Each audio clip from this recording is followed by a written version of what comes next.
Добрый день.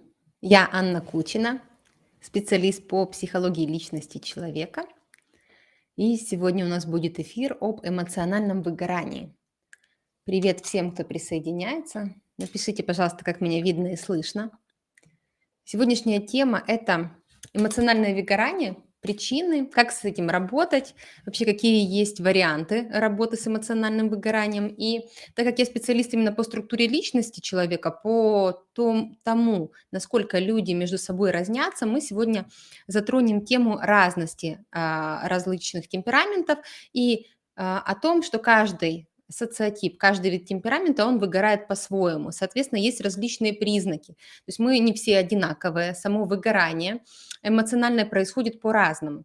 Поэтому сегодня мы затронем тему, что такое вообще эмоциональное выгорание, как у тех или иных типов личности оно проявляется и что с этим делать. И, в принципе, причины, как понять, что у меня происходит эмоциональное выгорание, отличие депрессии от эмоционального выгорания, затронем вот такие темы. Напишите, пожалуйста, кто присоединился, как меня видно и слышно, работает ли моя техника. О, спасибо большое. Отлично. Хорошо. В Инстаграм, кто подключился, тоже напишите, пожалуйста, как видно и слышно, если вам не сложно, и насколько отзывается эта тема. Я расскажу пока, что такое эмоциональное выгорание, его признаки, чтобы вы понимали, насколько это про вас или не про вас, и сталкивались ли вы с этим. Вот, отлично. Видно, слышно меня? Напишите, ребят, очень жду. Давайте поговорим о теории и потом перейдем к практическим действиям. В конце сделаем практику. Если у нас останется время, у нас есть этот час, я думаю, что мы успеем проверить, нет ли у нас как в той или иной сфере эмоционального выгорания. Вообще тема эмоционального выгорания, она достаточно широка, но ее открытие произошло только в 1974 году. Я об этом уже говорила. И почему так произошло? Это не значит, что ранее люди эмоционально не выгорали, и с ними было все отлично, не было депрессии, не было, не знаю, там, ПТСР и других расстройств личности. Просто только в 1974 году открыли вообще, как это происходит, да, какой-то набор симптомов, и смогли дать первое определение эмоциональному выгоранию. В 1974 году один из ученых, психологов, и в 2019 уже наконец-то это вошло в Всемирную организацию здравоохранения, включила в международную классификацию болезней. То есть на сегодняшний день это лечится медикаментозно, это лечится психотерапией, психологами, и это является уже болезнью. Понятное дело, что наша страна, я живу в Украине, то есть страны постсоветского пространства, страны, где происходят сегодня какие-то конфликты, катаклизмы, войны и другие неприятные истории, этому уделяется меньше времени. То есть чем хуже материальное обеспечение в стране, чем больше сейчас травмированности, тем меньше уделяется здесь внимания. И чем развитее страна, чем лучше там микроклимат, между людьми и психологическая обстановка, тем больше уделяется внимания изучению психологии, изучению травмы, каких-то инструментов и прежде всего взаимопомощи. И то, чем мы сегодня пользуемся, это прежде всего западная медицина, западная психология и психиатрия, психоанализ. Это все придумано было в западных странах, и прежде всего введено это понятие тоже там, потому что сегодня, конечно, мы к этому всему прислушиваемся, но сколько я работала за свою жизнь наемным сотрудником, я не слышала, чтобы кто-то говорил, что это эмоциональное выгорание, когда человек не мог встать и идти на работу. То есть чем развитее страна, тем принятей обращать внимание на эту тему. Давайте посмотрим, какие есть признаки эмоционального выгорания. Какие вы знаете. Вообще напишите, кто смотрит, сталкивались ли вы с этой темой. И кто будет смотреть в записи, тоже напишите. Я вспоминаю свои истории и истории своих клиентов. Почему я решила, в принципе, взять эту тему? Потому что последние 3 консультации, которые у меня были, они были об эмоциональном выгорании, когда человек закрывает свой бизнес, потому что больше не может, когда человек устал вести бизнес и не может уже взаимодействовать со своей командой, когда бизнес теряет деньги, когда не хочется идти на работу, и люди начинают думать, что, возможно, это вообще не их работа, не их предназначение. И, конечно, первая обратная связь – это в виде денег. То есть люди начинают терять деньги в том бизнесе, который есть, или недополучать на той работе, на которой есть, или не получають ценності своєї роботи. Зниження лібіду, нічого не цікаво, все байдуже. Да, это тоже в том числе относится к признакам выгорание, то есть снижение либидо, ничего не интересно, все равно. То есть утрата интереса к жизни. Смотрите, что значит утрата интереса к жизни как эмоциональное выгорание? Это значит, что вы раньше чем-то интересовались. У нас у всех есть какие-то увлечения.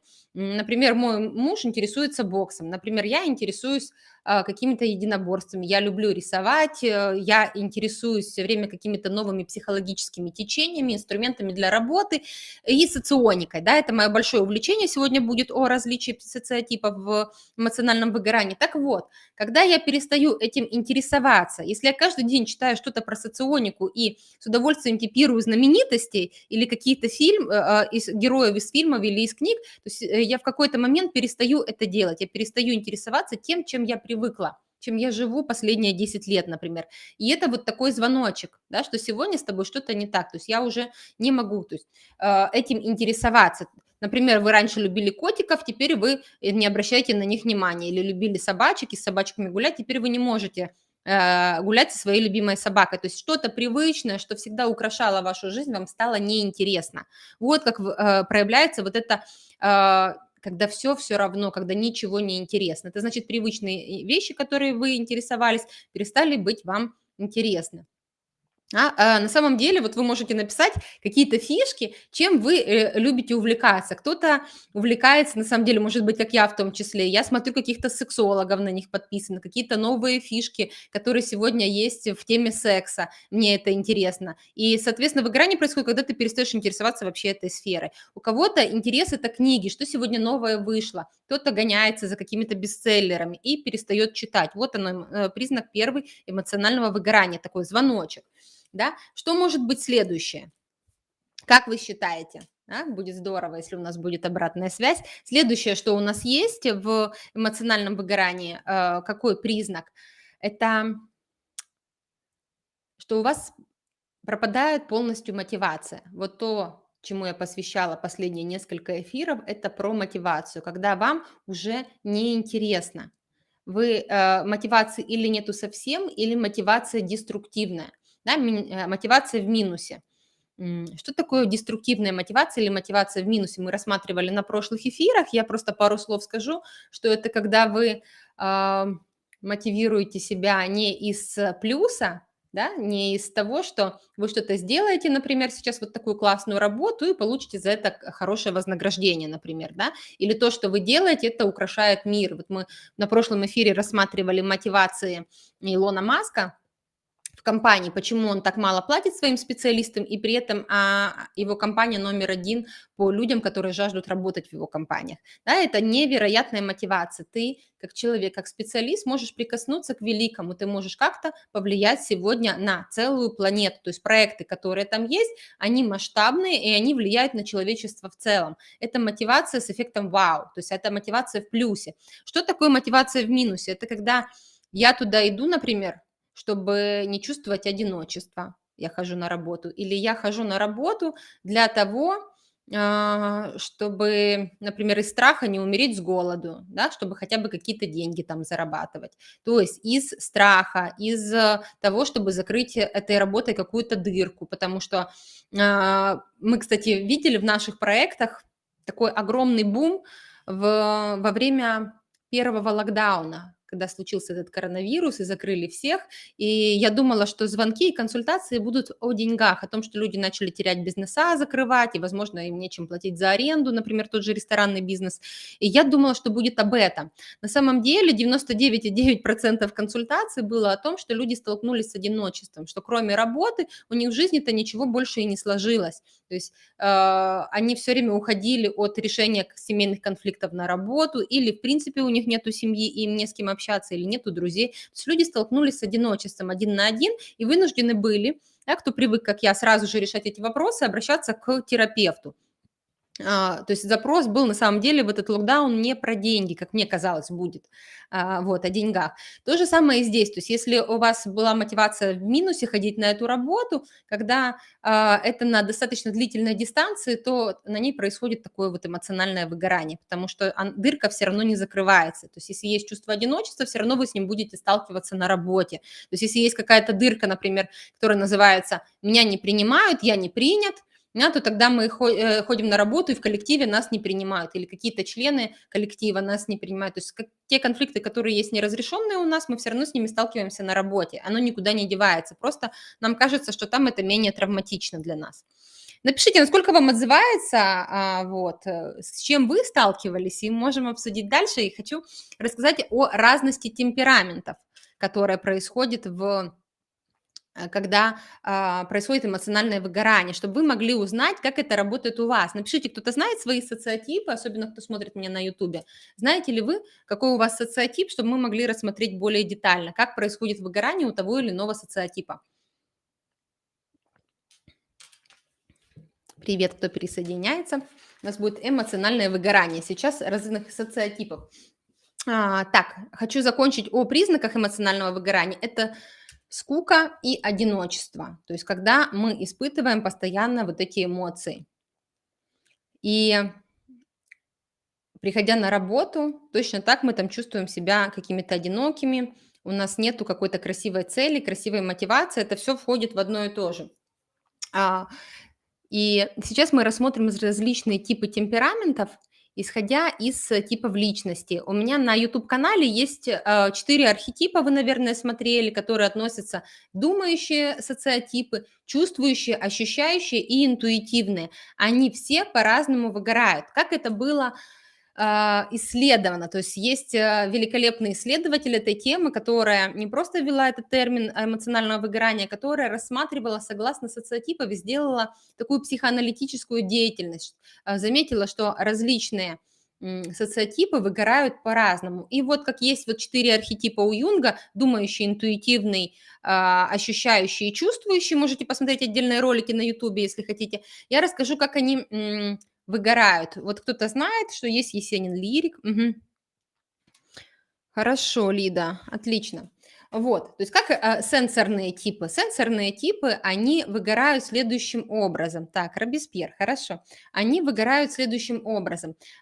Сенсорика– это очень такая материальная функция, которая отвечает за пространство, отвечает за материальные вещи, и ее характеризует точность.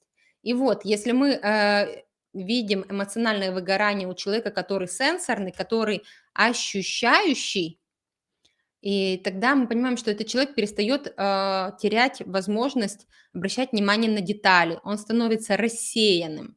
То есть у нас рассеянность, она, как это по-русски, принадлежит больше интуитивным типам. И вот этот человек, который сенсорный, он становится похож на интуита. Он не видит детали, он становится рассеянным, становится забывчивым. То есть он не похож самого на себя. Как я это вижу? То, что происходили исследования касательно этой темы, говорили о том, что а, эмоциональное выгорание происходит, когда очень сильно эксплуатируют первую базовую функцию, которая у вас работает на автомате, и болевую, и ту вашу слабую функцию. То есть при эксплуатации очень сильно этой и этой функции происходит эмоциональное выгорание. Кто не в теме соционики, можете посмотреть ролики у меня на ютубе. То есть у нас есть 8 функций мозга, какая-то основная базовая, какая-то творческая и так далее, так далее. То есть есть эти все 8 функций, есть болевая, которые мы, что бы мы ни делали, как бы мы ни старались, все равно мы не получим от этой работы эффекта вау, не получим удовольствия и потеряем очень много энергии. А базовая функция– это что-то, что мы делаем на автомате. То есть эксплуатируя вот эти две функции, происходит эмоциональное выгорание. Что дальше? Дальше у нас есть интуитивные типы. Интуитивные типы– это типы, которые управляют информацией, которые придумывают различные идеи и так далее.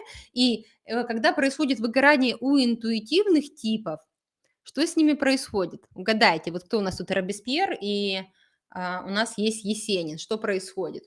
Да? Они становятся очень сильно зажатыми и не могут воспроизводить общую картинку. То есть они, наоборот, становятся вот такими похожими на сенсориков, то есть более собранными, которые видят только детали, общая картинка у них отсутствует, и, соответственно, то есть их функция первая, базовая, отключается. Вот. Что происходит с чувствующими социотипами?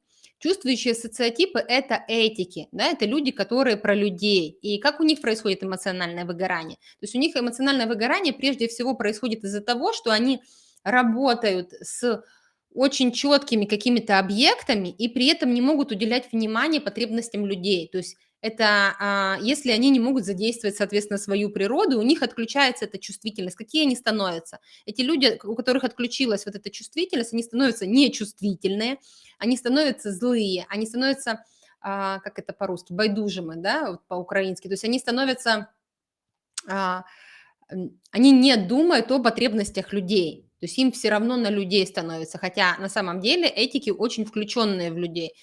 Как раз сегодня у меня ребенок остался дома, и я попросила бабушку, то есть мою маму, которая логик, прийти и посидеть с ним. И было видно, насколько разница у нас логики и этики.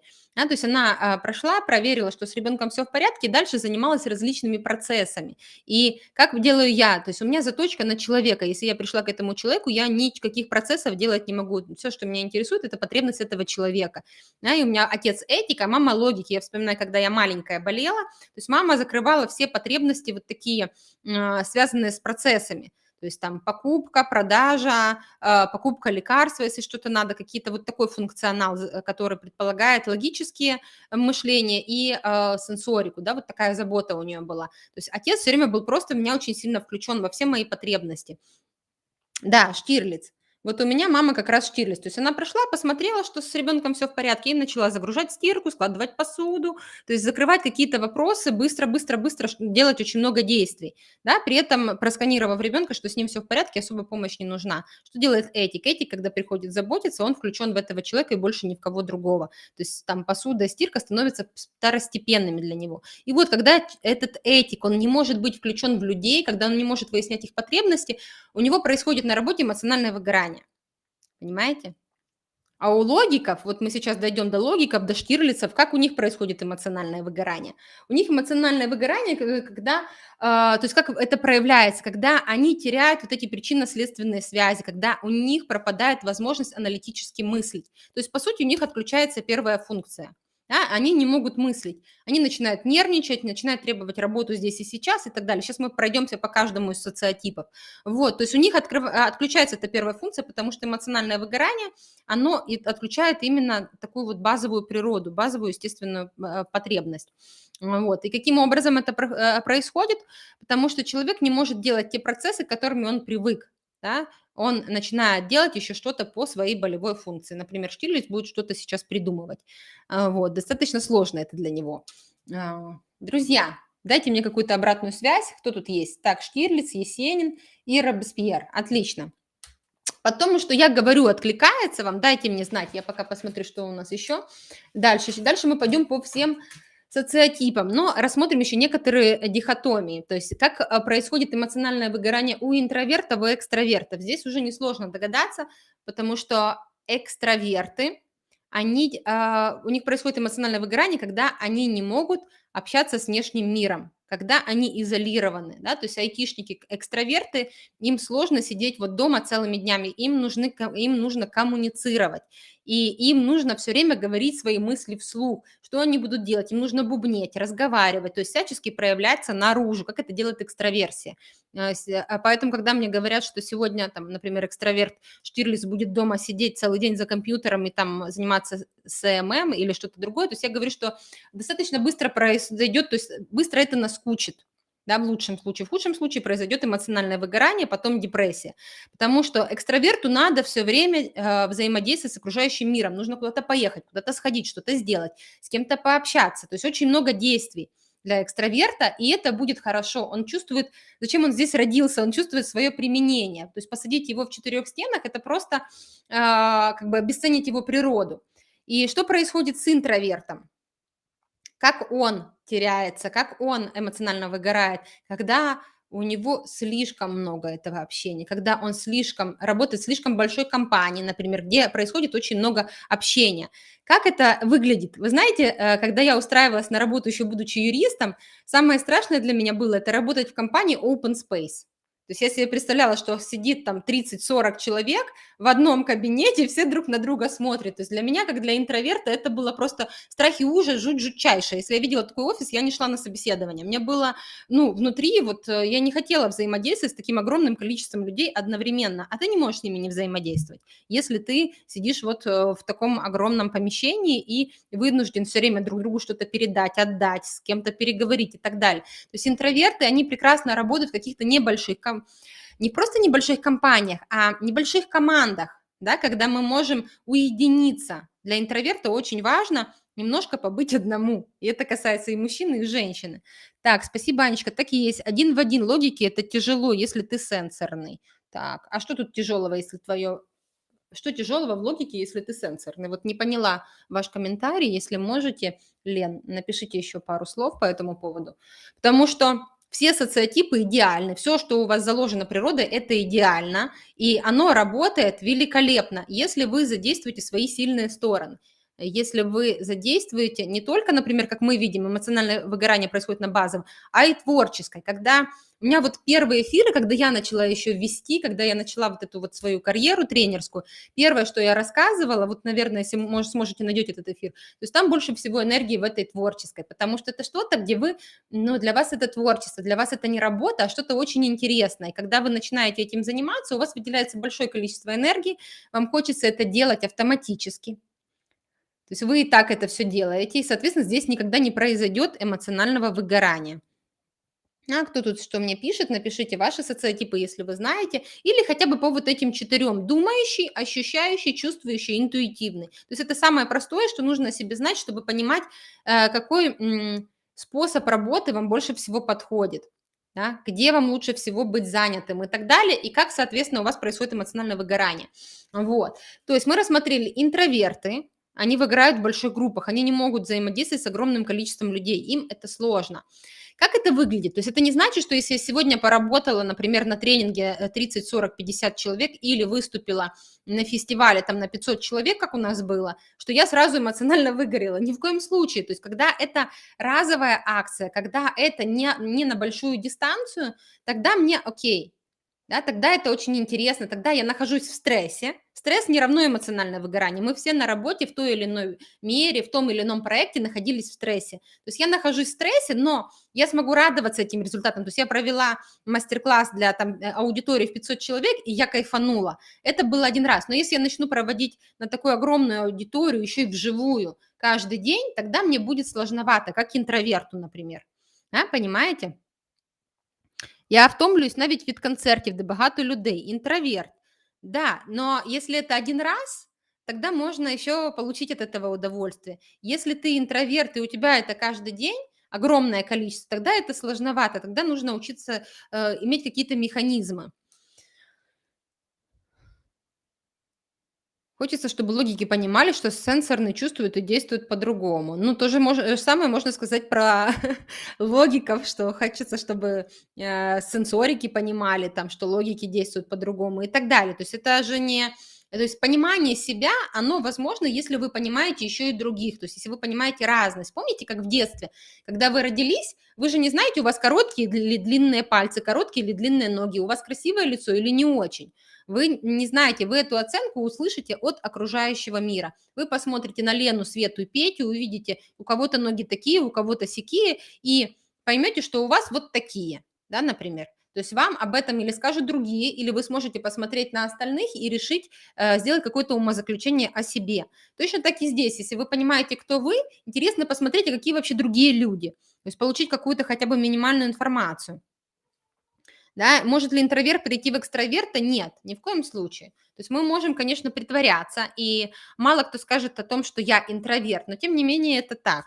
То есть у нас есть врожденная базовая функция, которая определяет, экстраверт вы или интроверт, рационал вы или иррационал. И если мы посмотрим выгорание вот по рациональной и иррациональной функции, тогда мы увидим, что Рационалы, люди, которые любят все степ-бай-степ, да, шаг за шагом, они выгорают достаточно быстро в условиях постоянной неопределенности. Если их закинуть в проекты, да, или в компанию, где люди работают в постоянных условиях неопределенности, например, компании Илона Маска, о которых я говорила на прошлый эфир, то есть это их главная черта.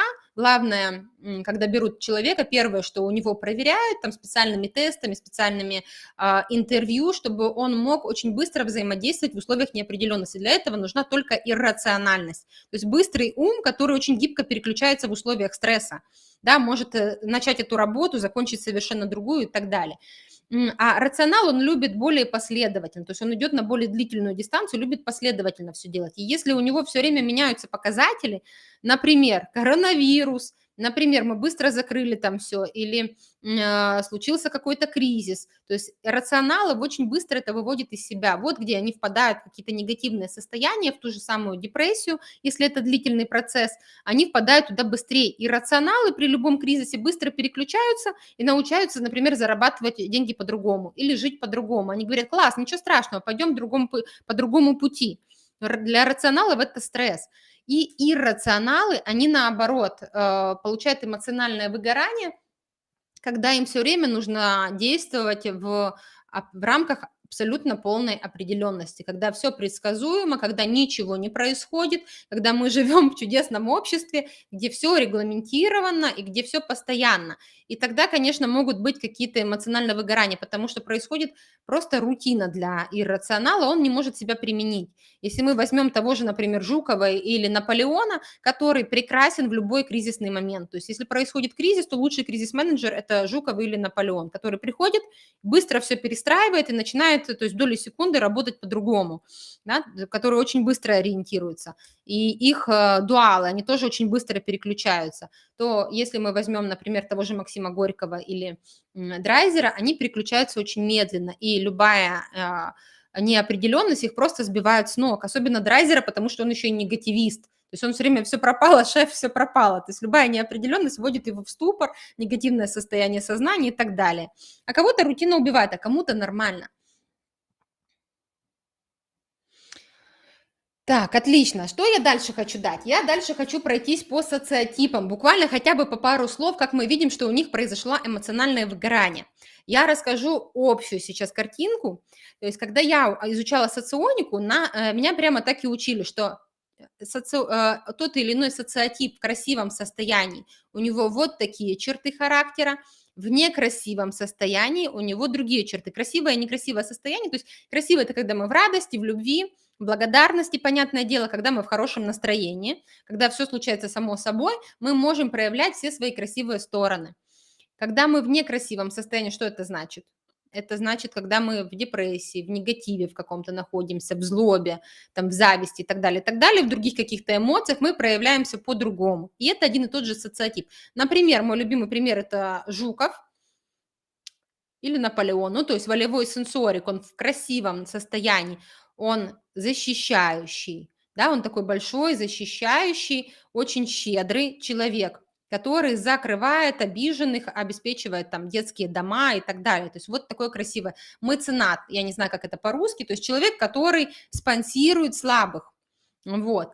Что происходит в негативном состоянии? Это человек, который всех обижает, да, который такой неповоротливый, злой, который всех обижает. Соответственно, если мы говорим об эмоциональном выгорании, да, кто интересуется соционикой и знает свой социотип, тогда мы понимаем, что это наше проявление вот в этом негативном. Да, то есть когда мы эмоционально выгорели, мы вот именно в том негативчике находимся, который определяет наш социотип. Да, и начнем по порядку. Допустим, если мы возьмем Максима Горького, тогда он излишне контролирующий, да, он такой жесткий очень сильно, он постоянно все контролирует, очень сильно нервничает, если кто-то выбивается из его системы, и это все время в такой негативной форме, да, у него вот эта точность, она как бы сумасшедший развитый перфекционизм, вот эта точность, она до паранойи доходит. То есть и шаг влево, шаг вправо, сразу расстрел, вот как прямо про Советский Союз, да, ты не можешь мыслить по-другому, ты не можешь думать по-другому, то есть вот это негативное его проявление, это значит, когда он сейчас вот в таком негативчике находится, это и есть эмоциональное выгорание. Вот. Драйзер, да, точно так же, вот это чрезмерная такая точность, постоянная придирчивость к людям, потому что Драйзер, помните, он негативист, и да, он видит недостатки в людях, но когда он в хорошем состоянии, он ну, может принимать эти недостатки, может что-то побубнеть. Если он в негативном, если уже у него происходит вот это выгорание, тогда он очень сильно придирается к ним, он находится все время в таком очень страшном негативе. Как это проявляется? То есть у него полное отсутствие эмоций, полное отсутствие эмпатии. Помните, вот как этичный социотип, любой этичный социотип, у кого этика на первом месте, как любой чувствующий социотип, у него отключаются эти чувства. То есть он становится злой, остается только вот остальной набор. Первая функция отключена. Вот. Робеспьер. Это слишком сильная точность, да, зацикленность на точности, это очень сильный скептицизм, недоверие постоянное. И как происходит у Робеспьера это выгорание? Когда он имеет взаимодействие с очень большим количеством задач. Да, когда это не рациональная вот такая работа, а иррациональная. Очень много проектов, очень много задач, он между ними мечется. Соответственно, у него происходит вот это эмоциональное выгорание, когда он стрессует из-за любой неточности. Вот. Достоевский. Повышенная тревожность, повышенное недоверие к людям. Опять-таки, первая этика отключается, и он не верит в людей. А у нас Достоевский – это единственный социотип, который говорит: я верю в любовь. Я верю в людей, мир во всем мире, мир будет прекрасен. То есть вот такой вот позитивный человек, который, как это правильно вам выразить, то есть утопически верит в мир, утопически верит в любовь и в прекрасное. И они так прекрасны этим своим вот этой вот верой в хорошее, и у него это все отключается. Представляете, он становится пессимистом, он не верит в людей, он не доверяет людям, он начинает их критиковать, он начинает к ним придираться, вот, и у него появляются такие завышенные ожидания к людям, то есть вот он что-то там прямо сильно верит, не просто я верю в людей, а прямо вот это экстра, он очень много доверия дает, это доверие не оправдывается, и, соответственно, у него происходит эмоциональное выгорание. Габены. Габены у нас становятся совершенно беспокойными людьми. Понятно, что габен сенсорик, то есть у него утрачивается эта точность, он становится тревожным, он становится таким очень сильно рассеянным. И что с ним еще происходит? У него очень сильно, он попадает в свою болевую, у него очень сильно развивается чувство непринятия людей. И чувство того, что его не принимают, да, вот такое он, то, во что он попадает. Опять-таки, эти исследования, кстати, делала Майер Брикс, ну, вот эти вот девчонки Майер Брикс, то есть вот эти исследования. И вот они показали, что Габен сразу же попадает в свою болевую функцию. То есть ему кажется, что его не принимают, что его не любят, он не принимает тоже никого. То есть такая сверхчувствительность у него возникает. Когда чувствительности у Габена, по сути, нету. Это его болевая функция, а она у него гипертрофированная становится, понимаете? Вот здесь есть габены, девчонки? Кто есть еще из социотипов? Бальзак. Бальзак становится очень сильно беспокойный, очень сильно напуганный. Он перестает оказывает сопротивление. Знаете, очень похоже на подростка, который оказывает вот это вот сопротивление. То есть он застряет в этом периоде, когда он доказывает: вы не будете надо мной главными, то есть он не подчиняется совершенно, он делает все наоборот. Вот в таком вот подростковом протесте он находится. Он становится, опять-таки, как и Габен, у которого такая же болевая, он становится сверхчувствительным, да, и опять-таки ему кажется, что он не принят людьми. Вот. То есть это вот характерно и для Бальзака, и для Габена, исходя из того, что у них одна болевая. Только помните, у сенсориков отключается возможность видеть детали, а у интуитов отключается возможность видеть картинку в целом. Да, вот эта интуитская вот эта функция, она в отключке. Дюма.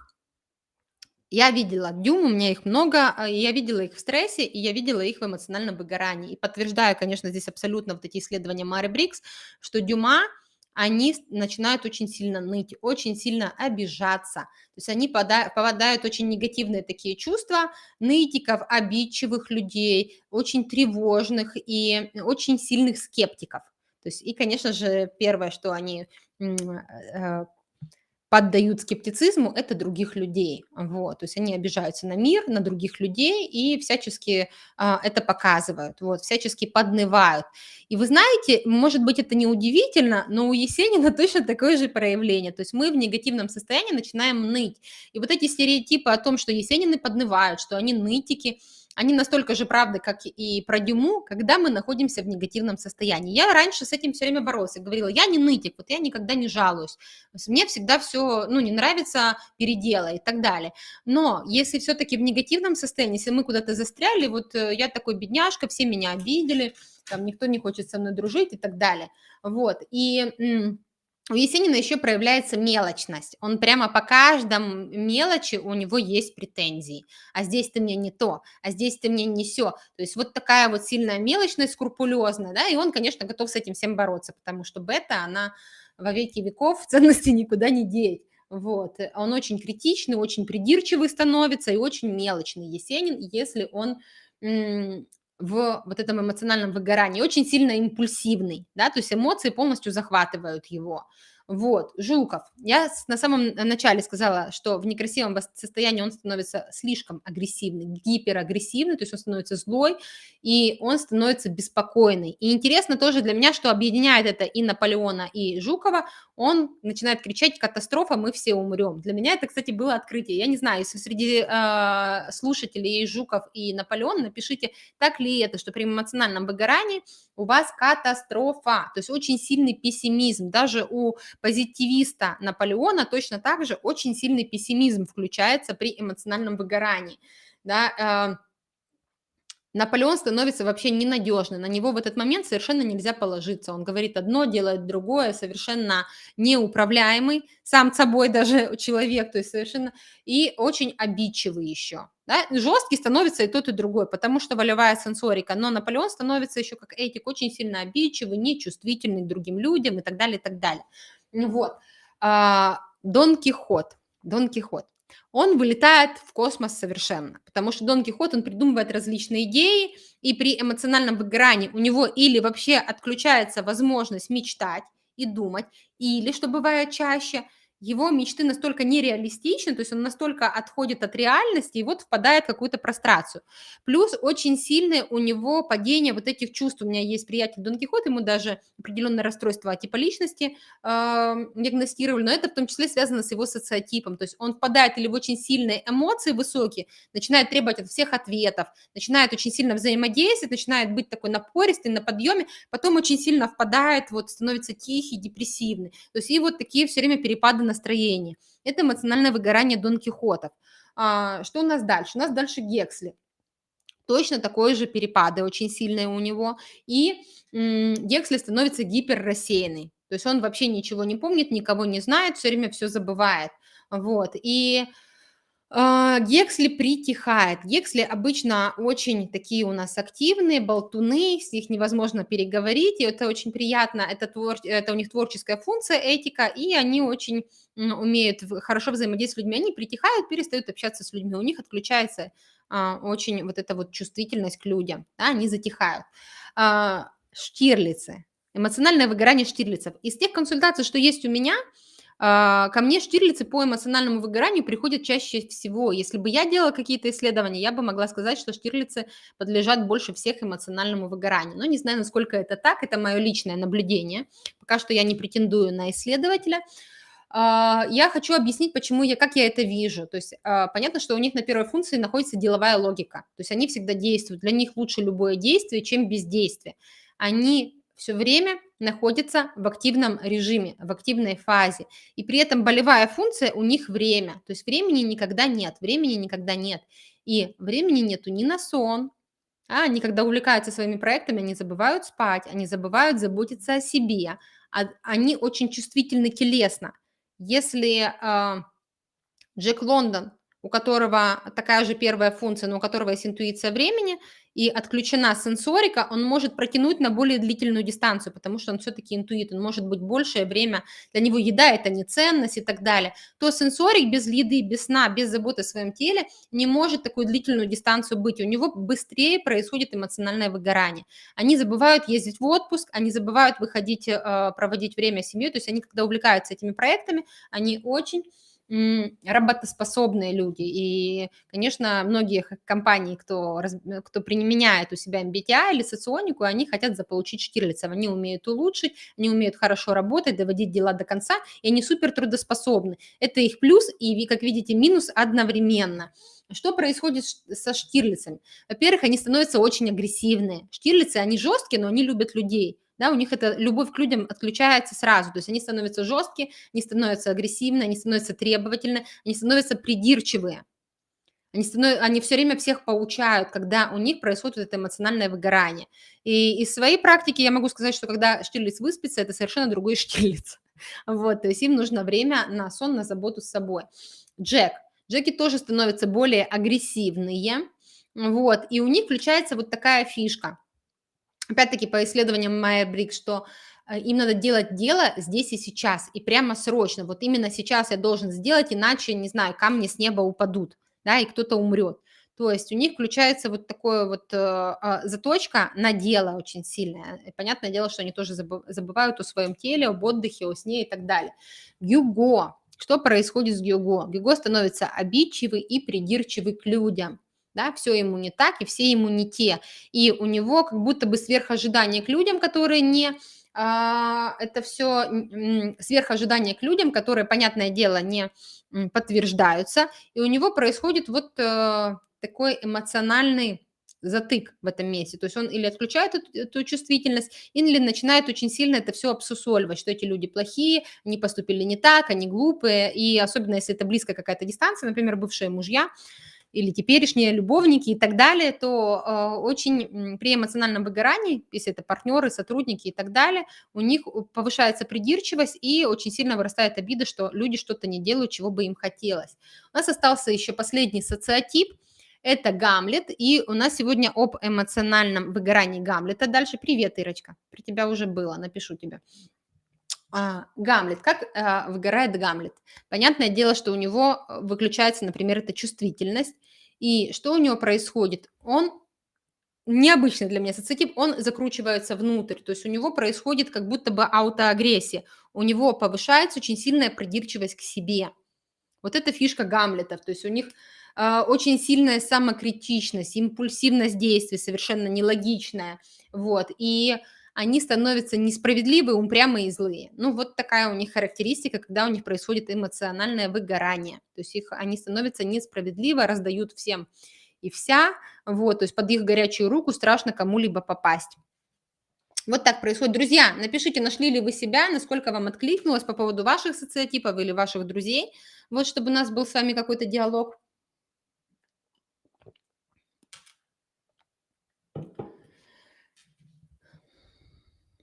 Хочу еще пару слов о причинах сказать для всех социотипов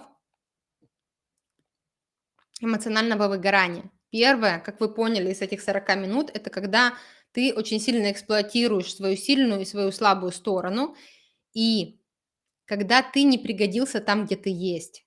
Вот это очень важно, когда ты используешь свои ресурсы неправильно. Например, интроверт начинает работать в огромном количестве людей. Экстраверт запирает себя дома. Например, Гамлет, который сидит дома целый день за компьютером, у него эмоциональное выгорание будет за один день, мне кажется. Ну, не за один день, конечно, это я утрирую, но очень сильно быстро, потому что это абсолютное обесценивание его природы. То есть абсолютное не использование его способностей не по назначению. Здесь происходит самое быстрое выгорание. Это самая главная причина, которую я вижу. Следующие, которые являются психологическими причинами, это, например, однотипная работа. Когда я обучалась в институте психоанализа, у нас прямо с преподавателем была сцепка не на жизнь, а на смерть. Я говорила, что эмоциональное выгорание очень сильно происходит у мамочек, потому что этот памперс с утра до вечера, этот супчик с утра до вечера, у тебя абсолютно целый день однотипная работа. Когда мы видим эмоциональное выгорание на заводах, на станках, в шахтах, да, в такой работе, когда ты делаешь одно и то же действие каждый день, и у тебя едет крыша просто. И здесь важны, как мама, я хочу сказать, что здесь важны, конечно, переключки. То есть куда-то, какие-то поездки, хотя бы раз на выходные, и даже не длительные, а просто в день несколько раз выбежать на маникюр или поболтать с подругой, просто какие-то отключки, да, сходить с мужем в кино, то есть когда ты не целый день вот этим всем занимаешься однотипной работой, когда у тебя есть возможность переключаться, эмоционального выгорания не будет, когда ты посвящаешь какое-то время не только рутинной работе, а чему-то другому. Точно так и в какой-то рутинной работе, например, за компьютером, когда у бухгалтеров очень часто эмоциональное выгорание из-за того, что они все время делают однотипную работу. Но у них бывают стрессы, например. Если нет эмоционального выгорания, у них есть стресс, например, проверка, они раз, подсобрались, аккумулировали свои жизненные энергии, потом получили удовольствие, что они все прошли, да, то есть вот даже такая переключка, она тоже прекрасна. Потом отпуск, потом сон. И следующее, да, то есть первое – это однотипная работа, мы здесь переключаемся. Какой выход из этого? Это переключка. Следующее – это работа с людьми. То есть на сегодняшний день самая энергозатратная работа – это работа с людьми. Люди, которые подвержены больше всего эмоциональному выгоранию, делятся на профессии. Учителя, психологи, назовите, кто еще. То есть это люди, которые работают с большим количеством людей. Если у вас такое есть, это люди помогающих профессий. Это, например, врачи могут быть. Да, вот я прямо вспоминаю. Это врачи, учителя, они очень сильно подвержены. Я уже представила учителя, например, Робеспьер интроверт, который целый день работает с огромным количеством людей, с большими аудиториями. То есть здесь нужно переключаться. Вот. И, соответственно, как здесь быть? Да, почему это происходит? Потому что происходит очень сильный, очень мощный энергообмен. Если здесь кто-то есть из помогающих профессий, вы можете это увидеть. Ты соединяешься с человеком, ты находишься с ним в огромной эмпатии, и у вас происходит энергообмен. Это то же самое есть с массажистом, например, с мастером по маникюру и так далее. Ты находишься все время в контакте с людьми, ты не можешь с ними не разговаривать, с тобой у тебя все время происходит энергообмен. Когда это на большой-большой период и без отдыха, происходит эмоциональное выгорание. Здесь не надо иметь 7 пядей во лбу, чтобы знать, что у тебя должен быть регулярный обед, регулярное время, которое ты проводишь без людей, регулярный отпуск. То есть это то, что решает вопрос эмоционального выгорания.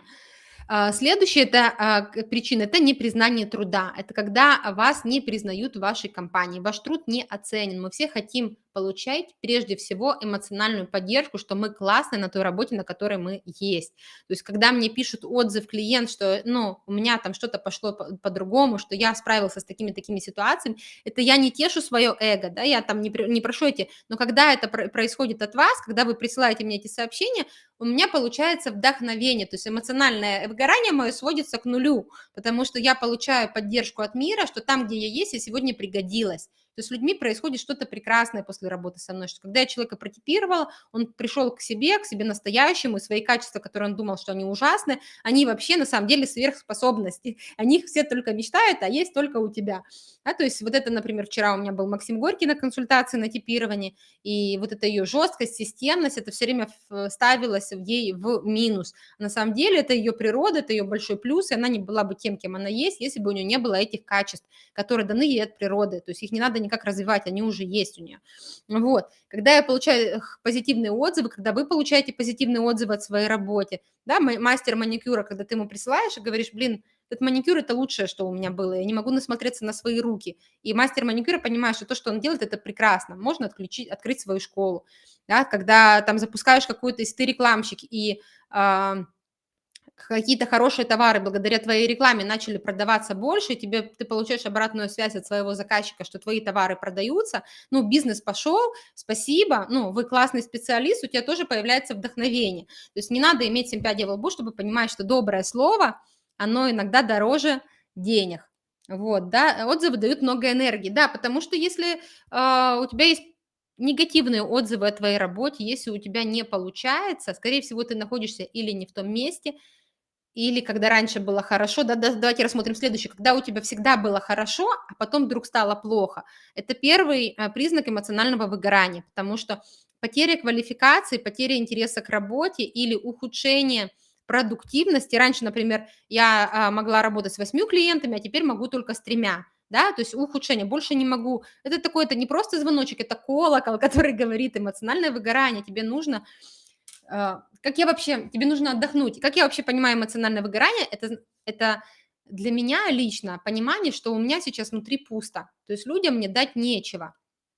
И не имеет смысла тогда не ставить консультации, не ходить на работу в офис. Если ты внутри пустой, ты дать ничего не можешь. А если ты ничего не можешь дать, и ты пустой, что ты делаешь? Да, вот уже такой вам закид наперед. Ты берешь. И мы видим этих ужасных психологов, мы видим этих ужасных специалистов, после консультации с которыми тебе становится хуже, чем было. Потому что ты пришел, тебе и так было плохо, а ты еще и там растерял, понимаете? Да, вот, то есть мы видим тех специалистов, после посещения которых нам становится хуже. То есть человек был пустой, Да, и это для меня лично энергетического вампиризма никакого не существует. Существует только вот этот. У тебя сегодня пусто, и ты ходишь при этом на работу. Тебе надо, то есть это задача каждого члена общества беспокоиться о том, чтобы ты был в хорошем настроении, чтобы ты был счастлив, насколько это возможно, конечно.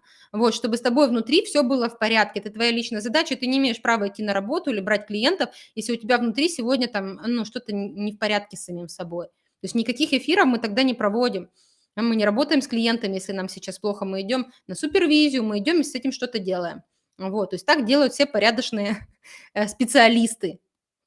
Вот, потому что если ты приходишь к мастеру маникюра, ну, мастер маникюра – это самое простое для девочек просто, и он ноет, он сегодня в минусе, но, скорее всего, ты выйдешь с этого маникюра через час как выжатый лимон и останешься при этом недовольной, потому что человек, который сегодня в минусе, хорошую работу сделать не может. Вот, то есть заниматься собой – это вообще прерогатива каждого специалиста, помогающей профессии. И сейчас поговорим, как вообще этого всего избежать, что для этого нету, то есть нету ценности твоего дела, ты не получаешь похвалы, у тебя нету ценности, то есть мотивации ноль. Негативная мотивация, о ней говорила я в начале, когда ты идешь на работу из страха, когда ты идешь из какого-то минуса. Многие помогающие профессии работают точно так из вот этого минуса. То есть мы идем туда не для того, чтобы приносить пользу людям, а чтобы кого-то спасать. И все психологи на первых порах, первый год всех спасают, всех своих клиентов. Это очень смешно видеть. Я не видела других вариантов. Вот, все клиенты приходят только с теми запросами, которые есть у тебя, и мы начинаем спасать. Вот, спасать человека, включаемся в кого-то и так далее. То есть это работа из минуса. То есть когда мы пытаемся какую-то затереть свою дыру.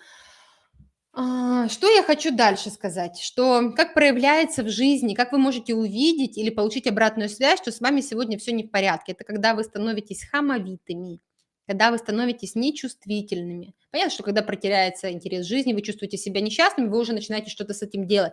Но вот это вот хамство, злое общение с другими людьми – это первый звоночек, поверьте. Когда ты находишься в претензии к человеку по каким-то пустякам, что он стал в очередь не так, как должен был стать, что я вот писала даже пост, как-то в Турции мы видели, когда человек просто выбесился из-за того, что девушка на баре не так охлаждала ему стакан для пива, то есть он пришел какой-то, то есть у него упала шторка, мало того, что это какое-то место, куда она попала, так это значит, что он настолько находится не в ресурсе, что у него просто он сошел с ума из-за такого пустяка. То есть когда мы видим, что мы неадекватно реагируем на какие-то мелочи, что нам дольше внесли салат в кафе или забыли про наш заказ, и мы начинаем хамить, грубиянить, писать какие-то негативные отзывы. То есть когда мы находимся в этой всей истории, имеет смысл остановиться и, найти, и обратиться к специалисту, что-то с собой сделать. Следующее.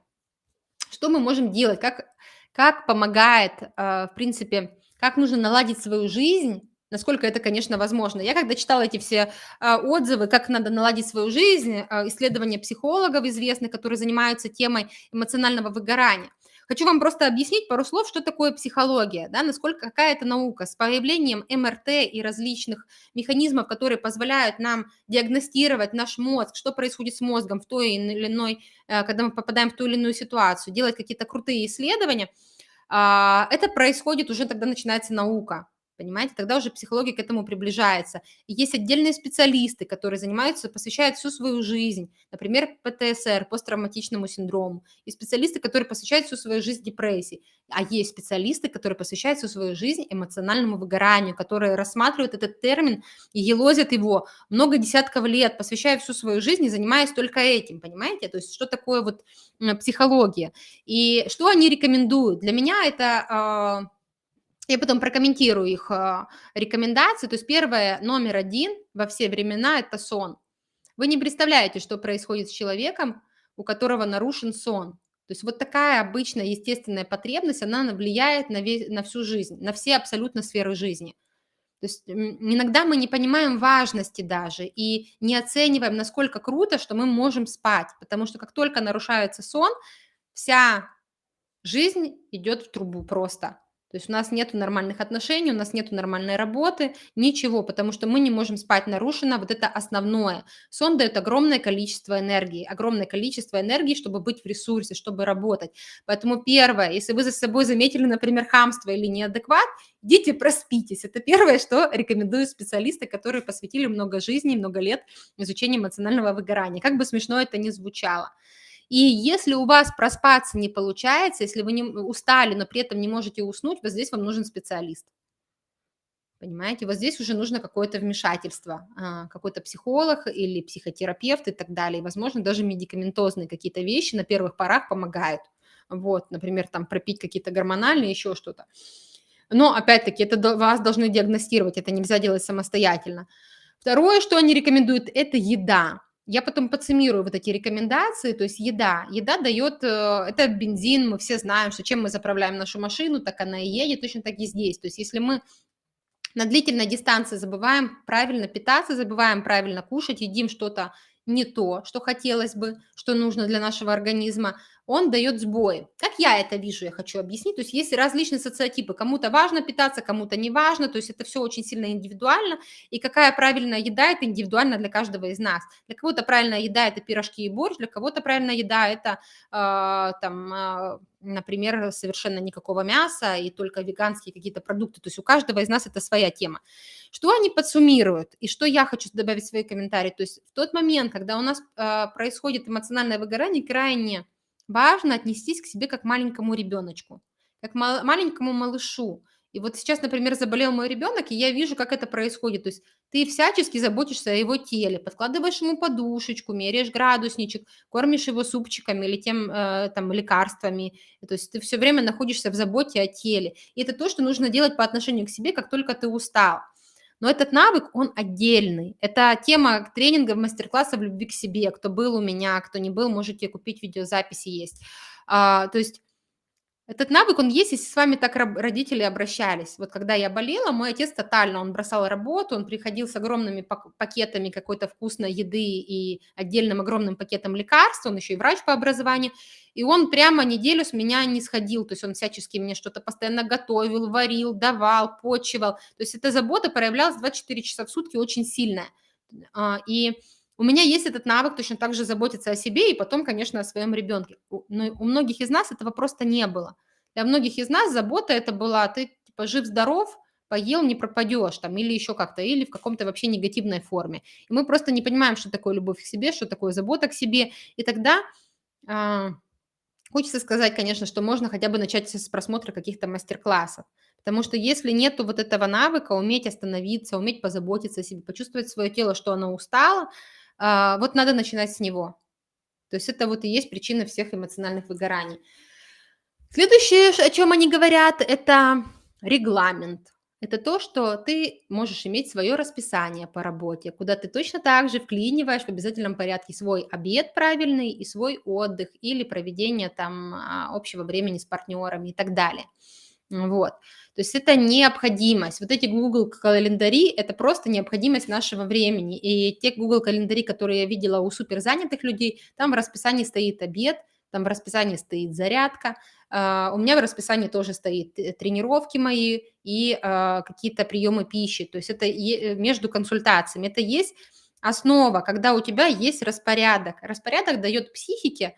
Что такое вообще дает психике порядок? Он дает возможность не растрачивать энергию по пустякам, а дает возможность сфокусироваться.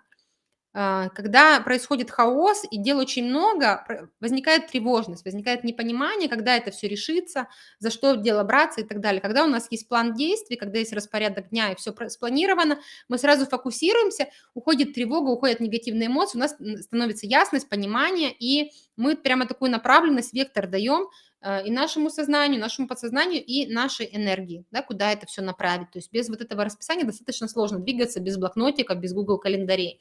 Что следующее у нас? Это возможность отключаться. Возможность отключаться от постоянных рутинных дел. Как это выглядит? Это они называют хобби. Я называю это любое увлечение, которое мы говорили в самом начале. У всех у нас одно. Кто-то смотрит ролики по соционике, как я, кто-то занимается танцами. То есть это не просто лечь и лежать все время и, не дай бог, сидеть в соцсетях, потому что если мы переключаемся от работы просто на соцсети, это только усиливает эмоциональный вот этот накал, только усиливает наши расходы нашего топлива. То есть должно быть что-то другое. И идеально, когда оно это другое для тела, где вы можете раструситься. То есть не опять интеллектуальная задача, а что-то, что вы можете делать по-другому. Например, рисовать, лепить, складывать лего, что-то, что любите вы, например. У меня это все знают, я по вечерам езжу на единоборство. То есть у меня по вечерам драки. И очень необычно посмотреть, какая я до и какая я после, когда тело раструсилось. В теле очень много энергии.